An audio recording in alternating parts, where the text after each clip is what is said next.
हरे कृष्णा। राधे राधे। नमस्कार प्रिय भक्तजनों, आज मैं लेकर आई हूँ धनतेरस का पर्व कब मनाया जाएगा। हमारे वैदिक संस्कृति में वर्ष में आने वाली सबसे बड़ा जो त्यौहार होता है वह दीपावली का होता है। ये 5 दिनों तक मनाए जाने वाला त्यौहार होता है। धनतेरस से प्रारंभ होता है, धनतेरस से और भाई दूज पर यह समाप्त होता है। धनतेरस यानी आयुर्वेद के प्रवर्ता भगवान धनवंतरी देवी लक्ष्मी की पूजा का विशेष दिन धनतेरस का होता है। धन त्रयोदशी या फिर धनवंतरी त्रयोदशी के नाम से भी जानते हैं। यह वही दिन है जब आयुर्वेद के भगवान श्री धनवंतरी क्षीर सागर में मंथन से प्राकट्य हुआ था। धनतेरस का त्यौहार धन, आरोग्य और सुख समृद्धि का प्रतीक है। इस दिन लक्ष्मी देवी देवताओं के कोषाध्यक्ष कुबेर जी और आयुर्वेद के आराध्य देव धन्वंतरी की उपासना की जाती है।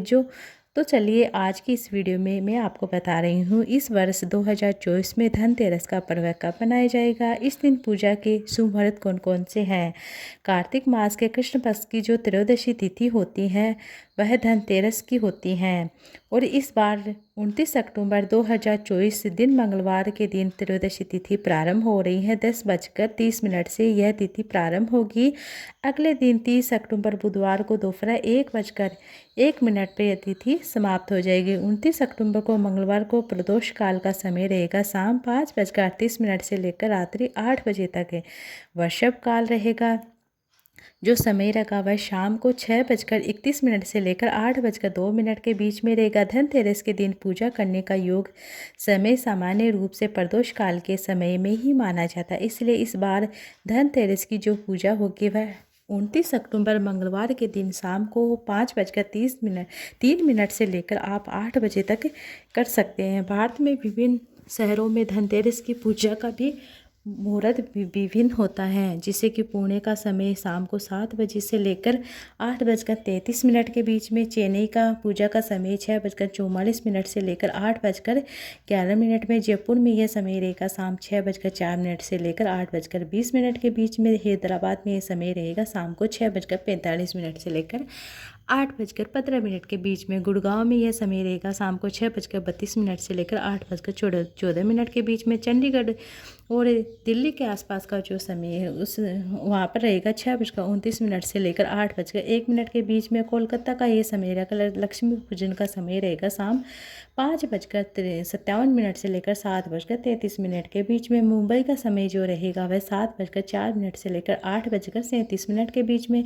बेंगलुरु में यह समय रहेगा शाम 6:55 से लेकर 8:02 के बीच में। अहमदाबाद और उसके आसपास के जो भी क्षेत्र हैं वहाँ का समय रहेगा 6:59 से लेकर 8:35 के बीच में। नोएडा में धनतेरस के दिन का समय शाम का रहेगा 6:31 से लेकर 8:12 के बीच में। विदेश में रहने वाले अमेरिका में धन त्रयोदशी लक्ष्मी पूजन का समय रहेगा शाम 6 बजे से लेकर आप 8:51 के बीच में। कनाडा में यह समय रहेगा शाम 6 बजे से लेकर आप 8:47 के बीच में। यूके का ये समय रहेगा शाम 4:38 से लेकर 7:02 के बीच में। ऑस्ट्रेलिया में धनतेरस की त्रयोदशी पूजा का समय रहेगा शाम 7:02 से लेकर शाम 9:28 के बीच में। इस प्रकार आप अपने क्षेत्र के अनुसार पूजा कर सकते हैं। आसपास के स्थानों के अनुसार आप अपना पूजन मुहूर्त समय निर्धारित आप इस तरह से पूजा कर सकते। कई स्थानों पर धन त्रयोदशी दिन कुछ विशेष रूप से खरीदारी की जाती है। खरीदने की परंपरा चली आ रही है, जैसे कि सोना, चांदी, तांबा, बर्तन, पीतल बर्तन, झाड़ू, जैसे कि पीले रंग के वस्त्र इत्यादि। कुछ स्थानों पर यह मान्यता है कि धन त्रयोदशी के दिन हम धन के देवता की पूजा करें, इसलिए इस दिन कुछ भी खरीदना नहीं चाहिए। इस दिन धन को घर से बाहर नहीं निकालना, कुछ की यह परंपरा होती है। आप अपने स्थान और अपनी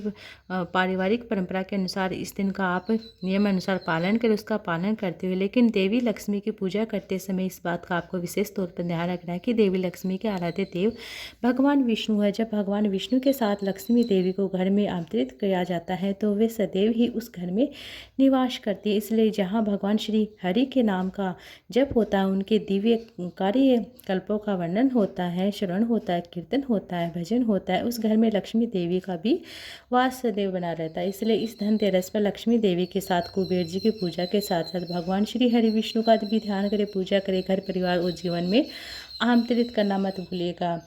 ब्रह्म वैवर्त पुराण में एक श्लोक आता है कि जिसमें भगवान नारायण नारद मुनि से कहते हैं, यत्र प्रशंसा कृष्ण सह तह भक्त सह पितामह साच कृष्ण प्रिया देवी तत्र निष्ठित संत है। अर्थात हे नारद, जहाँ कहीं भी भगवान श्री कृष्ण जी और उनके भक्तों की निरंतर प्रशंसा होती है, जहाँ कहीं भी भगवान के अर्च विग्रह उनका नाम कीर्तन होता है, वहाँ कृष्ण प्रिय लक्ष्मी देवी सदैव निवास करती हैं। ब्रह्म वैवर्त पुराण में गणपति अखंड में स्वयं लक्ष्मी देवी यह भी कहती हैं कि स्थिर पुण्य है ववार्तुम नीति पथ है वेद नाम ग्रस्त नाम निपाना वाच पुत्र वाल यानी अर्थात हे दिव्य वंद पुण्यवान के कृष्ण में मैं सुस्थिरा करूँगी और उत्तम नीति मार्ग से चलने वाले गृहस्थ राजाओं वहाँ पर रहकर पुत्र की भांति उनका पालन करूँगी। तो इस प्रकार जहाँ धर्म नीति और भगवान श्री कृष्ण की भक्ति का आचरण होता है, वहाँ लक्ष्मी देवी का सदैव वास बना रहता है। इसलिए प्रयास करें कि अपने जीवन में इन सात्विक मूल्यों को धारण करें, सिद्धांतों का पालन करें, धर्म भगवान श्री कृष्ण की भक्ति को प्राधान्य, और ऐसा करने से लक्ष्मी देवी स्वतः आपके घर में, आपके परिवार में, जीवन में सदैव वास करेगी। सामान्य रूप से जो लोग इस दिन देवी लक्ष्मी की पूजा आराधना करते हैं, अपने परिवार के दिन उन्हें सुख समृद्धि और धन की याचना करते हैं, लेकिन धनतेरस का अर्थ सिर्फ धन की देवी लक्ष्मी की पूजा करना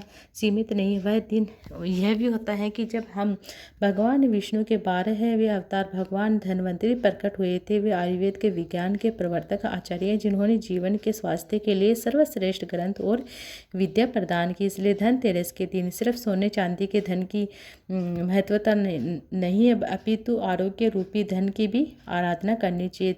भगवान धन्वंतरी के प्रति हमारी कृतज्ञता व्यक्त करते हुए उनका स्मरण पूजन करना चाहिए। अब देखिए, कई लोग लक्ष्मी देवी के साथ गणेश जी की पूजा करते हैं, जो कि सर्वथा अनुचित है। मतलब सर्वप्रथम पूजते गणेश जी होते हैं। शायद ऐसा करने से पीछे यह मानसिक स्थिति रहती है। इसलिए लक्ष्मी देवी धन प्रदान करेगी। गणेश जी जीवन में सभी विघ्नों का नाश करते हैं, मंगलताएं लाते हैं, यह ठीक है। लेकिन जब आप लक्ष्मी देवी की आराधना करते हैं, भगवान नारायण के साथ पूजा करते हैं, तो भगवान नारायण सभी अमंगल का नाश करते हैं और मंगल ही मंगल करते हैं। लक्ष्मी देवी अपने पति के साथ अगर लक्ष्मी देवी की उनके पति के साथ पूजा की जाए तो अधिक प्रसन्नता होगी। इसलिए धनतेरस या दीपावली के दिन लक्ष्मी गणेश जी की पूजा का यह जो गलत विचार समय हमारे संसार में फैला हुआ है, उसे मतलब आपको क्या है कि गणेश जी तो है ही है, साथ में नारायण की पूजा अवश्य करें। किसी भी देवता या देवी की पूजा आदर्श रूप से जोड़ते हुए आपको क्या करना है, भगवान शिव और माता पार्वती की पूजा हो, फिर लक्ष्मी देवी, भगवान नारायण की पूजा, फिर राधा रानी, भगवान श्री कृष्ण की पूजा। इसे झूठे फैले हुए यथाकथित मान्यताओं के अनुसार ना फंसे। हमारे शास्त्रों में वर्णित नियमों का पालन करते देवी देवताओं की पूजा करते। इस बार लक्ष्मी गणेश जी की के साथ साथ आप श्री लक्ष्मी नारायण की पूजा करें। आप इस धनतेरस की संपूर्ण पूजा विधि जानना चाहते हैं तो नीचे कमेंट बॉक्स में आप ओम नमो भगवते वासुदेवाय जरूर से लिखिएगा। ये थी आज की वीडियो। उम्मीद आपको अच्छी लगी। वीडियो अच्छी लगी तो वीडियो को लाइक ज़्यादा से ज़्यादा शेयर कीजिएगा।